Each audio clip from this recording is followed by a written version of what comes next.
Hello my dear students, welcome back. I hope you all are fine. हम करेंगे class 10 की हिंदी की worksheet number 39। Date क्या है बच्चों में 8 अक्टूबर। पढ़ने वाले हैं हम हिंदी में राम लक्ष्मण परशुराम संवाद, जो हम कंटिन्यू कर रहे हैं प्रीवियस वर्कशीट से। ठीक है बच्चों, चलिए स्टार्ट करते हैं। प्यारे बच्चों, पिछली बार की तरह आज फिर हम हिंदी साहित्य के महान संत तुलसीदास जी के द्वारा रचित महान ग्रंथ रामचरितमानस के राम लक्ष्मण परशुराम संवाद के से ली गई चौपाइयों और दोहरों का विविध अध्ययन करेंगे। ठीक है बच्चों, तो यहाँ पर आपको इनका जो है स्टैंजा दिया हुआ है। मीन्स ये तो बच्चों लैंग्वेज थोड़ी सी ये डिफिकल्ट है, काफ़ी बार पढ़ने में इसको दिक्कत सी होती है ना। कोई बात नहीं, इधर हमारा नीचे ही लिखा हुआ है ईजीएस्ट लैंग्वेज में समझने के लिए संदर्भ सहित भावार्थ इसका पढ़ लेते हैं।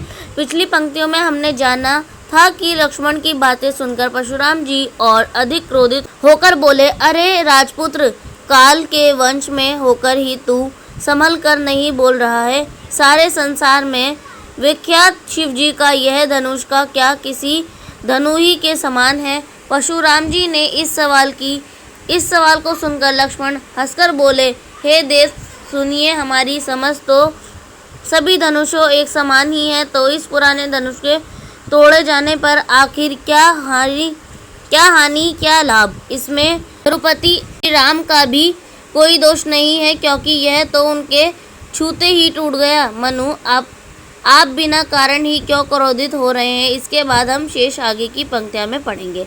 ठीक है बच्चों, चलिए अब इधर आ जाते हैं। उचित शब्द के अर्थ। त्रिपुरारी यानी कि 3 नेत्र वाले, अर्थ शिवजी। ठीक है। निरूप यानी कि राजा, बालबस यानी कि मौत के वंश, संभार यानी कि संभाल करके, क्षति यानी कि नुकसान, लाभु यानी कि लाभ, तोरे यानी कि तोड़ने से, और वृद्धित यानी कि विख्यात, और सकल यानी कि संपूर्ण। ठीक है, चलिए अब आ जाते हैं नीचे कुछ क्वेश्चंस हैं। चलिए अब उपयुक्त के आधार पर कुछ प्रश्नों के हल करेंगे। फर्स्ट आपका निम्नलिखित में सम शब्द का कौन सा विलोम अर्थ है। तो फर्स्ट आपका असमान, नेक्स्ट आपका विषम, और सी आपका समान, और डी आपका कोई नहीं। तो बच्चों इसका गा ऑप्शन करेक्ट रहेगा आपका। क्वेश्चन नंबर 2 है, काव्य में प्रयुक्त शब्द त्रिपुरी किसे कहा गया है। तो पहला आपका राम, सेकंड है लक्ष्मण, थर्ड आपका परशुराम, और लास्ट आपका शिवजी।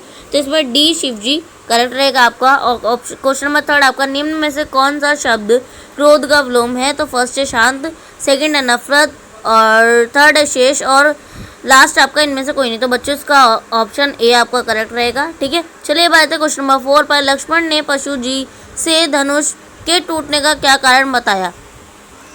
तो आप लिखेंगे, लक्ष्मण ने परशु जी से कहा कि इस धनुष के टूटने में श्री राम का कोई दोष नहीं है, यह धनुष तो बहुत पुराना था और छूते ही टूट गया। चलिए बात है, गतिविधि थोड़ी सी लेंथी दी हुई है बच्चों आपको। शिव जी के धनुष के टूटने पर अब तक जितना भी संवाद राम लक्ष्मण और परशुराम जी के बीच हुआ है, उसे सरल भाषा का प्रयोग पर संवाद रूप में लिखें। ठीक है बच्चों, चलिए लिख लेते हैं। संवाद टाइप में हमें लिखना है। तो पहला, राम जी, हे राजपूत राजा के बेटे,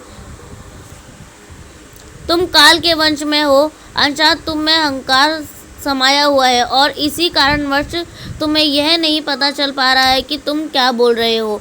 क्या तुम्हें बचपन में तोड़े गए धनुष एक शिवजी के इस धनुष में कोई अंतर नहीं दिख रहा, जो तुम इसकी तुलना आपस में कर रहे हो। लक्ष्मण मुस्कुराते हुए व्यंग्यपूर्ण, हमें तो सारे धनुष एक जैसे ही दिखते हैं, किसी में कोई फर्क नजर नहीं आता।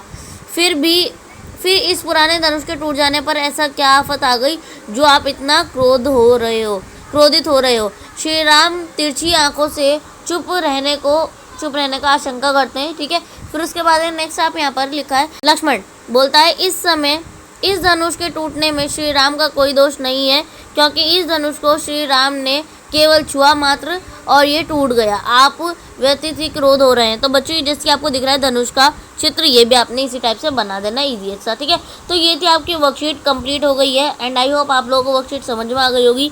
सो प्लीज़ चैनल को सब्सक्राइब करना मत भूलिएगा, और बेल आइकन को भी प्रेस कीजिएगा। तो चलिए मिलते हैं नेक्स्ट वीडियो में, तब तक के लिए take care and good bye.